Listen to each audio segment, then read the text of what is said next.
شوف، اكو مرة اجى زارني وزير النقل الايراني. طيب. سيد بهبهاني. طيب اي سنة هاي؟ بال 2010 اعتقد. طيب. اي زارني، فاحنا قاعدين بمؤتمر صحفي.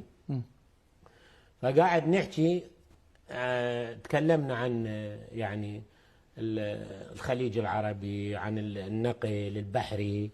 فاجى واحد من الضيوف الايرانيين انطق الصاصه للوزير الايراني. طيب. الوزير الايراني من قرأ الورقه كان يقول احنا ضيوفكم المفروض تحترمونا وما تقولون خليج عربي، لان انتم جاي تكررون بالحديث تقولون خليج عربي. طيب. انا ضيف هو. قلت له زين معالي الوزير، انت حضرتك ضيفنا وانا وسهلا بك، عندي فد سؤال الك. هذا الخليج العربي داير ما دايره كلها دول اسلاميه، شنو رايك نحل هاي العقده ونسميه الخليج الاسلامي؟ طيب. او نسميه الخليج المحمدي.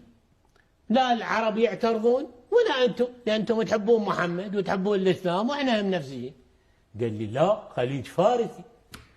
قلت له انا بعد ما اسمح لك تقول خليج فارسي، من تروح ببلدك قول شيء يعجبك، هنا خليج عربي ويبقى خليج عربي، وانت تحترم البلد اللي قاعد بيه.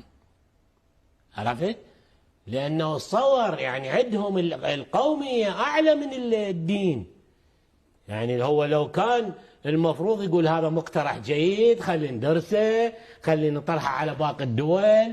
يعني احنا قلنا له نقترح عليك الخليج المحمدي، الخليج الاسلامي، ما قبل. تمام. احنا ردنا نرضيك لكونك ضيفنا. فردنا احنا اكرام لك، نجبر خاطرك. ما نريد يعني نصدق، بس بما انه انت تصر تقول الا بداخل العراق وتريد تقول لي خليج فارسي، ما اسمح لك.